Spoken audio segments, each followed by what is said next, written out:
You can tell a lot about a person by which Scooby-Doo movies they like.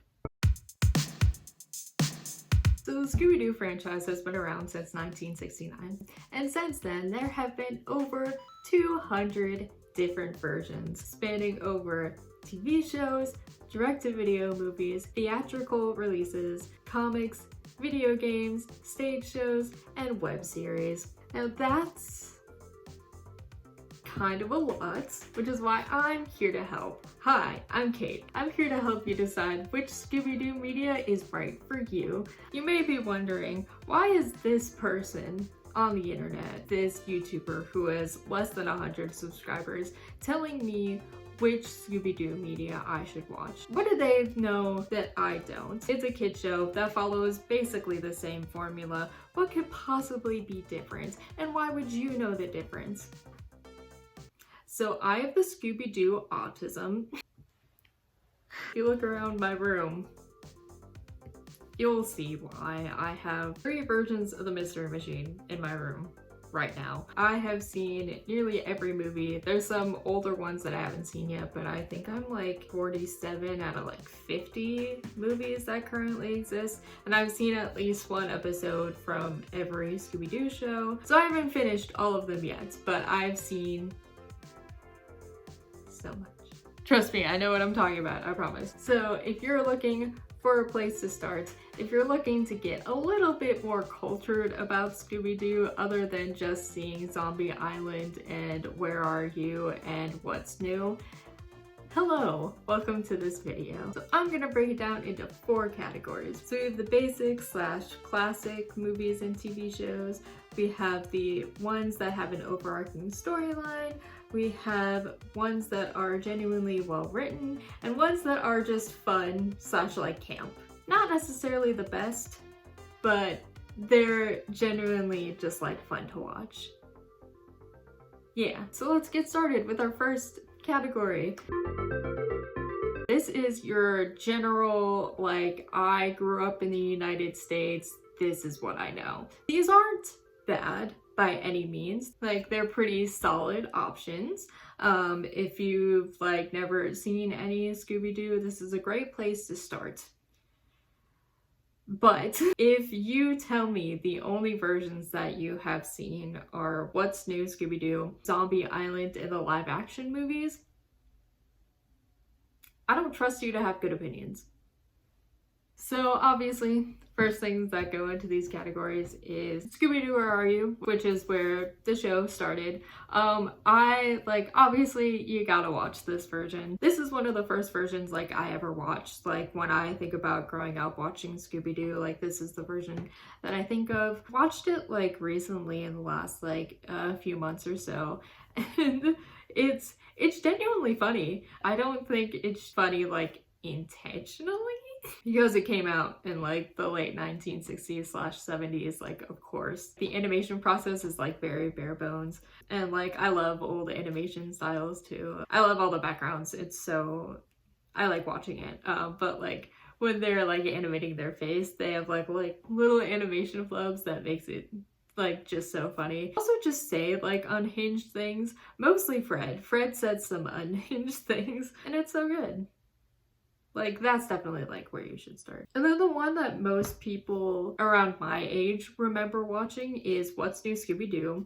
And yes, this one has the objectively best theme song. It has the classic, they're running around to like really good music. It's a pretty solid option. If you're looking for like 2000s animation and you're looking for like good classic Scooby-Doo, those are the 2 shows that I would start with. As for movies, this is the category where I would put Zombie Island, which is Ghost, which is the one with the Hex Girls, Alien Invaders, and Cyber Chase. Those are like the early movies. And those are really solid too. I think my favorite out of those is probably Cyber Chase. And then the last thing that I would put into this category is the 2000s live actions with Sarah Michelle Gellar, Matthew Lillard, Freddie Prinze Jr., and Linda Cardellini. Incredibly iconic. The only thing I have a mild complaint about is like, this is where people get the idea that like Fred kind of sucks. Not true. He's very much a sweetheart.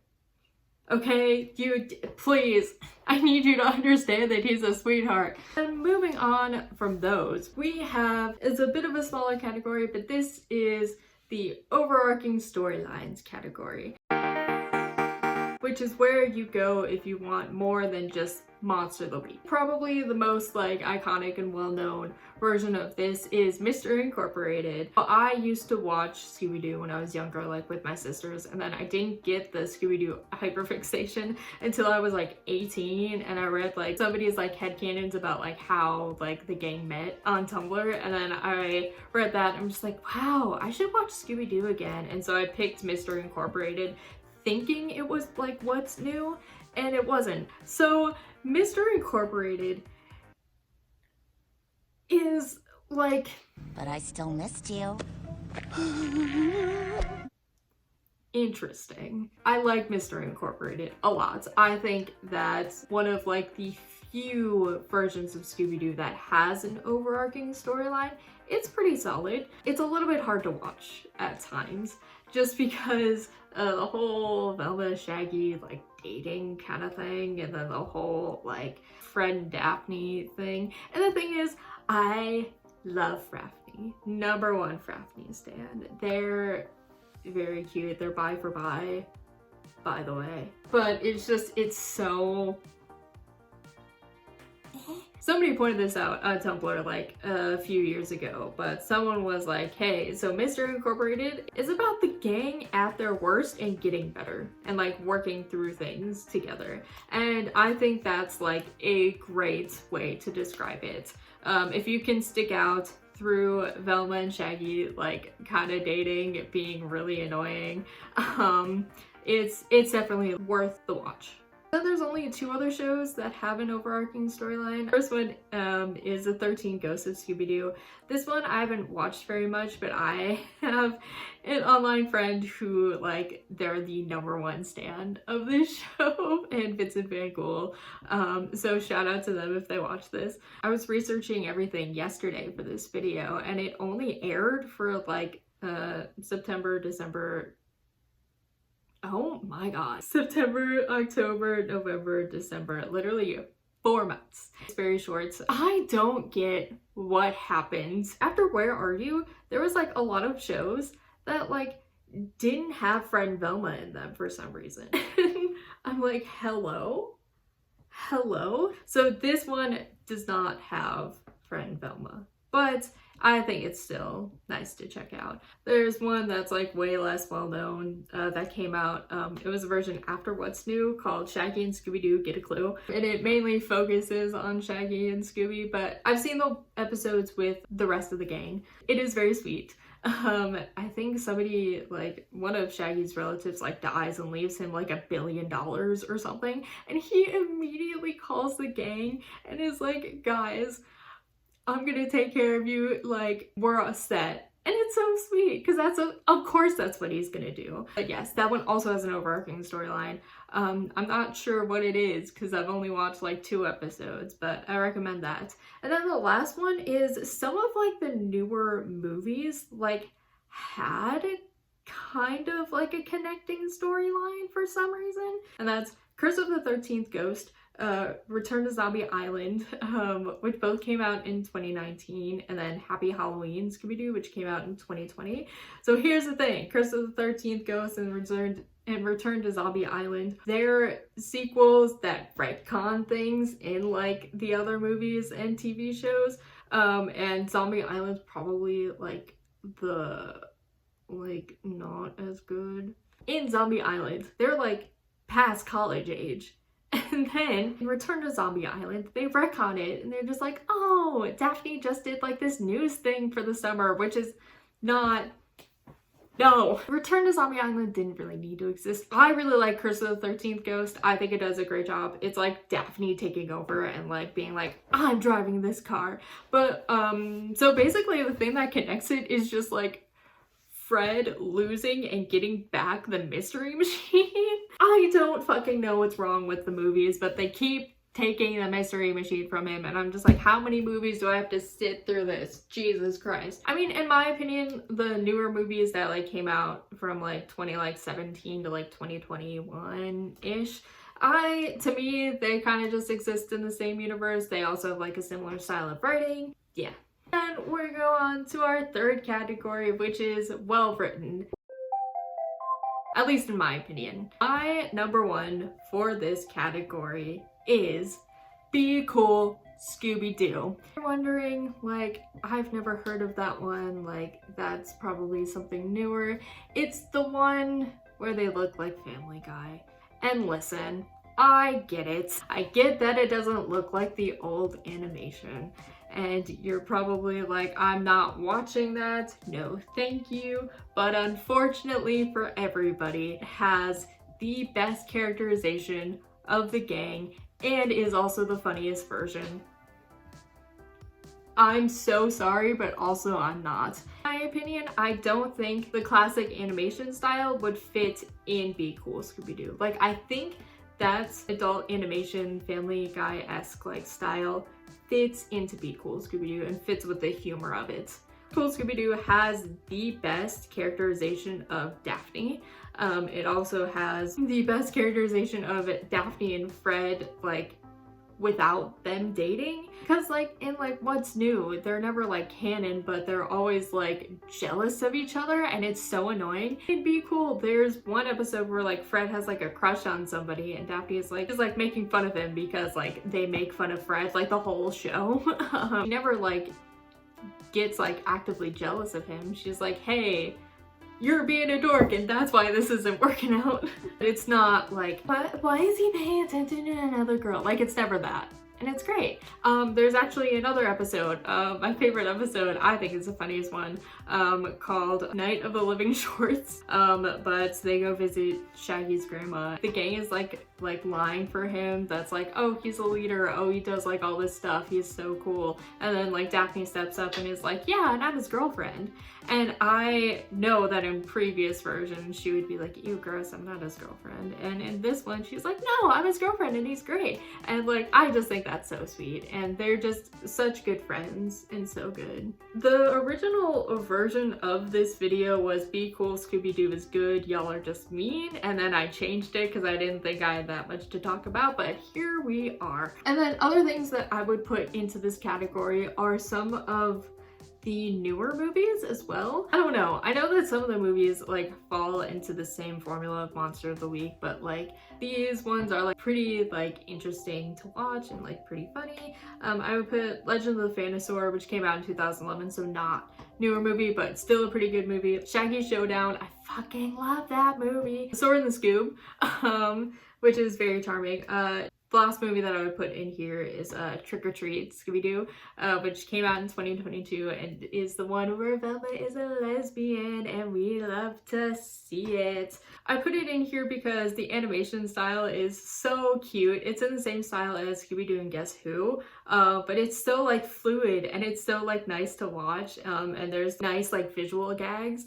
And the way that they write Velma being a lesbian is not like her struggling like with her identity, it's her struggling with having a crush on a villain, and Daphne just like makes fun of her for it. She's like, oh, don't you have a crush on this person? And it's just so, it's so nice. I genuinely, like, you should definitely recommend it. And then the last thing that I'm putting into this category, I know that it's not a canon thing, but the one episode YouTube series of Mystery Incorporated. It's a live action fan. I just forgot the word. What is it? Live action fan. It's live action and it's fan created. They unfortunately had to stop because Warner Brothers was like, no, you can't make this and you can't make money off of this. Sorry. Which sucks. It's really good. It's basically CW meets Scooby-Doo. And it's right here on YouTube. You can watch it for free.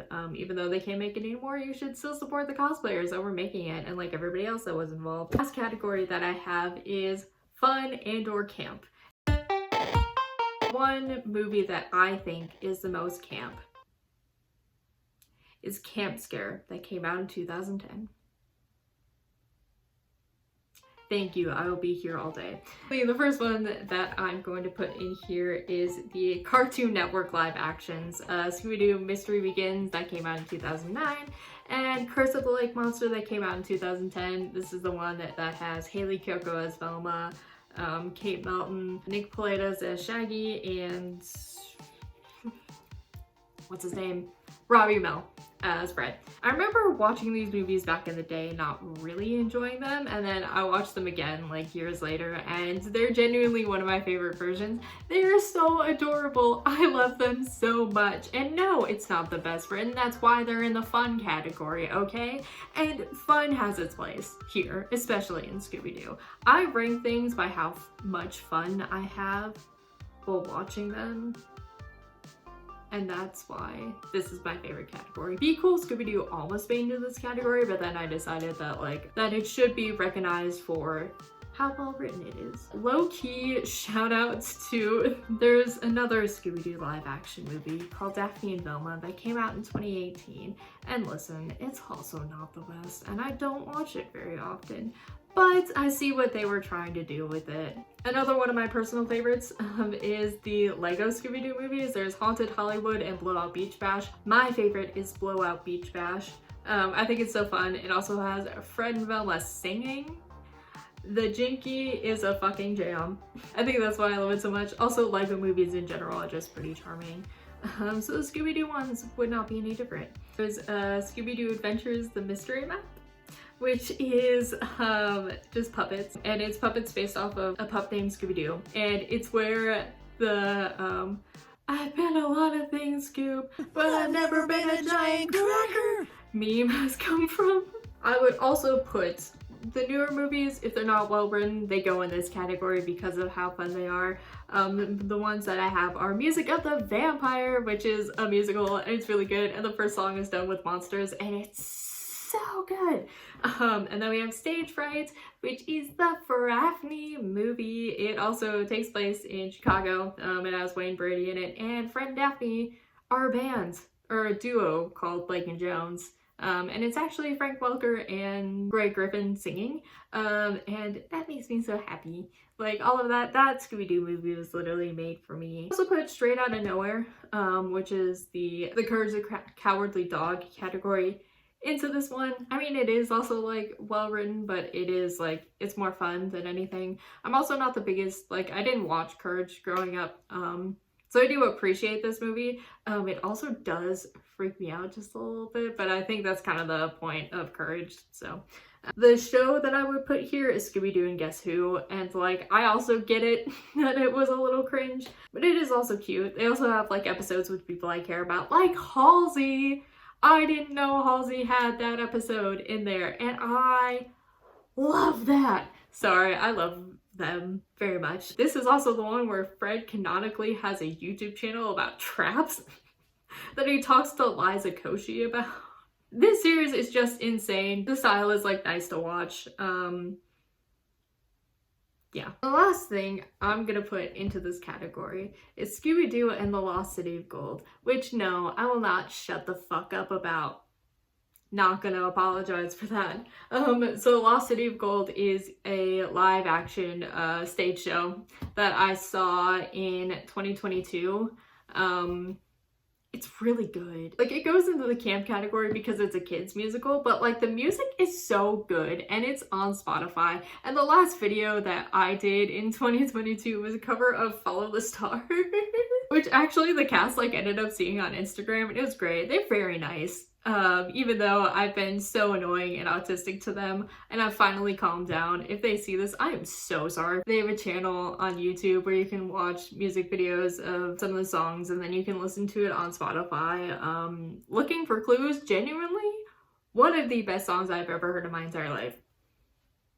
And also there's Follow the Stars is like a duet between Daphne and Velma, and it's really good. The people who play Daphne and Velma are very talented. Yeah.